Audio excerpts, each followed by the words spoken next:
बहुत समय पहले की बात है। विजयगढ़ राज्य में वीर सिंह नाम के राजा राज्य करते थे। उनके राज्य में चारों तरफ खुशहाली थी। विवाह के कई वर्ष व्यतीत हो जाने के पश्चात महारानी चित्रा ने एक अत्यंत सुंदर पुत्री को जन्म दिया। संपूर्ण राज्य में राजकुमारी चित्रलेखा का जन्मोत्सव बड़े ही धूमधाम से मनाया गया। राजा वीर सिंह ने राजकुमारी चित्रलेखा का भविष्य जानने के लिए राज ज्योतिष को बुलाया। राज ज्योतिष ने राजकुमारी चित्रलेखा की कुंडली देखने के पश्चात कहा, राजन, राजकुमारी का भविष्य उज्जवल है, परंतु अपनी आयु के 17वें वर्ष में प्रवेश करते ही राजकुमारी को एक भयानक संकट का सामना करना पड़ेगा। कैसा संकट राज ज्योतिष जी? मेरी पुत्री को किस भयानक संकट का सामना करना होगा राज ज्योतिष जी, स्पष्ट कहिए। राजन, जब राजकुमारी चित्रलेखा 16 वर्ष की हो जाएंगी तब प्रत्येक पूर्णिमा की रात्रि वह नागिन के रूप में बदल जाएंगी। उनके मुख से एक भयंकर विष फुंकार निकलेगी जो इतनी अधिक विषाक्त होगी कि जो भी उनके सम्मुख आएगा वह वहीं पर मृत्यु को प्राप्त हो जाएगा। राज ज्योतिष जी, यह सब कैसे हो सकता है? इसका कोई उपचार तो होगा। राजन, राजकुमारी पूर्व जन्म में एक इच्छाधारी नागिन थी। वह अपने नाग के साथ एक गुफा में रहती थी। इनके पास एक मणि थी। जब एक तांत्रिक को यह पता चला कि इनके पास एक मणि है, तब उस तांत्रिक ने उनसे यह मणि ले ली तथा उन दोनों को मार दिया। राजन, जब वही इच्छाधारी नाग राजकुमारी की विष फुंकार के सामने आएगा तब उस पर इस विष फुंकार का कोई प्रभाव नहीं होगा और राजकुमारी के मुख से विष फुंकार निकलना बंद हो जाएगी। राजन, जब नागिन बनी राजकुमारी के सामने वह मणि आएगी तब वह इस दोष से हमेशा हमेशा के लिए मुक्त हो जाएंगी।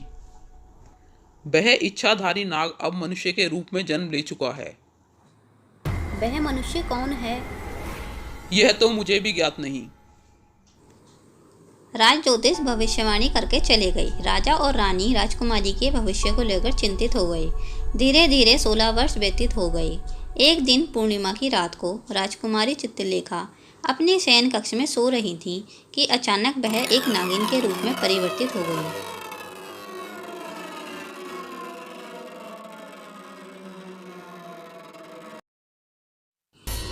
नागिन बनी राजकुमारी महल से बाहर निकलती है। उसके मुख से भयंकर विष फुंकार निकलने लगी। उस विष फुंकार के सम्मुख जो भी आता वह वहीं मृत्यु को प्राप्त हो जाता, फिर चाहे वह मनुष्य हो या पशु। थोड़ी देर के पश्चात नागिन महल में वापस लौट आती है तथा पुनः राजकुमारी चित्रलेखा के रूप में परिवर्तित हो जाती है।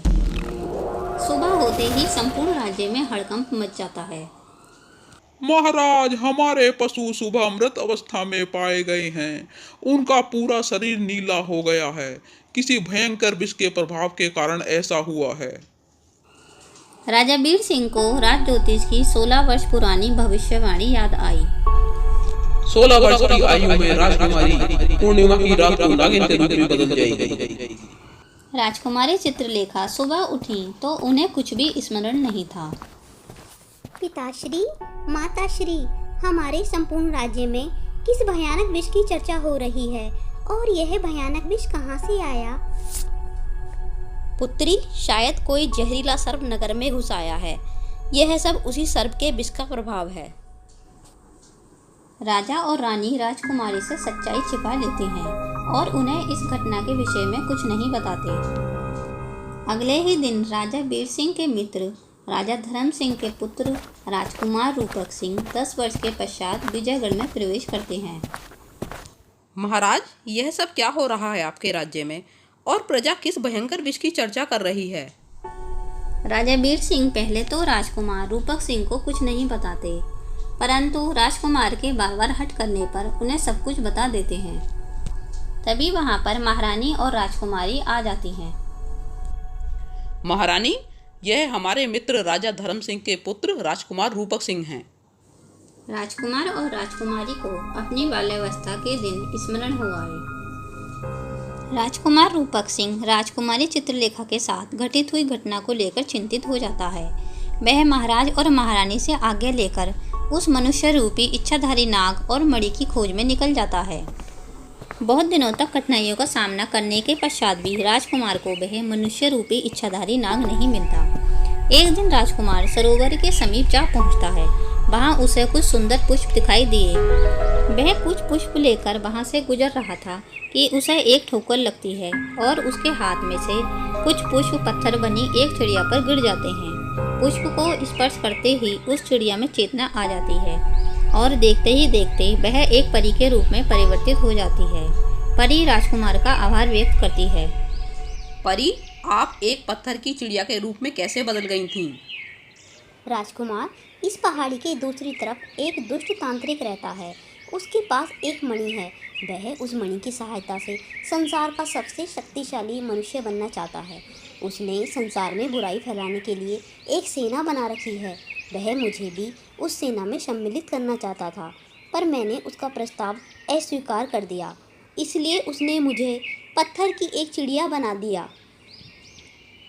पर उन पुष्पों के संपर्क में आकर आप परी कैसे बन गईं?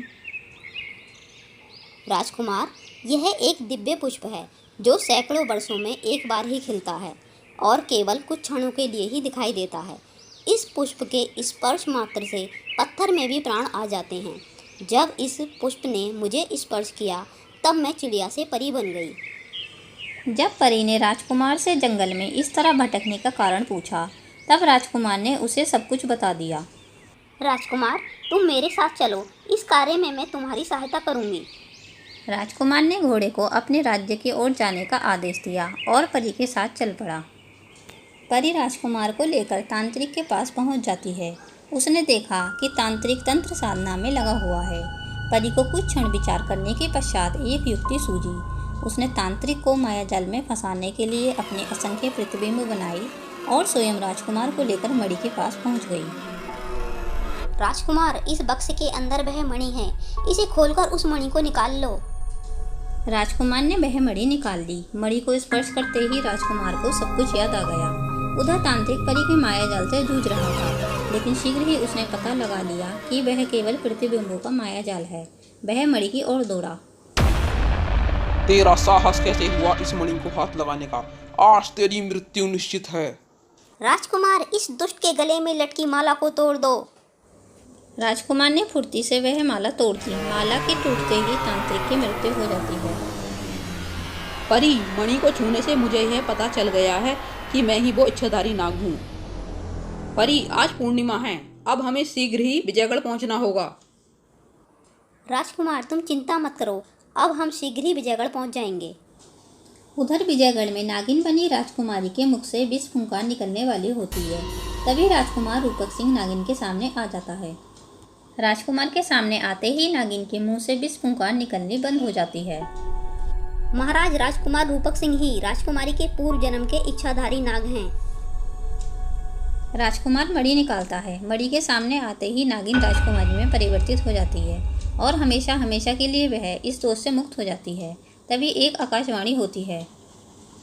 इस मणि का कार्य समाप्त हुआ। अब यह अदृश्य हो जाएगी, जिससे भविष्य में कोई इसका दुरुपयोग न कर सके। फिर वह मणि गायब हो जाती है। हे ईश्वर, आपका बहुत बहुत धन्यवाद। आपकी कृपा से मेरी पुत्री पर आया हुआ संकट टल गया। सभी इस कार्य में सहायता करने के लिए परी का धन्यवाद देते हैं। आप सभी को राजकुमारी का धन्यवाद देना चाहिए, क्योंकि राजकुमार के ही प्रयास से यह कार्य पूर्ण हो पाया है। यदि मनुष्य मन में ठान ले तो वह कठिन से कठिन कार्य को भी पूर्ण कर लेता है, फिर चाहे रास्ते में कितने भी संकट क्यों ना आए। राजा वीर सिंह और महारानी राजकुमार रूपक सिंह का आभार व्यक्त करते हैं तथा राजा धर्म सिंह की सहमति से राजकुमार रूपक सिंह और राजकुमारी चित्रलेखा का विवाह संपन्न करा देते हैं।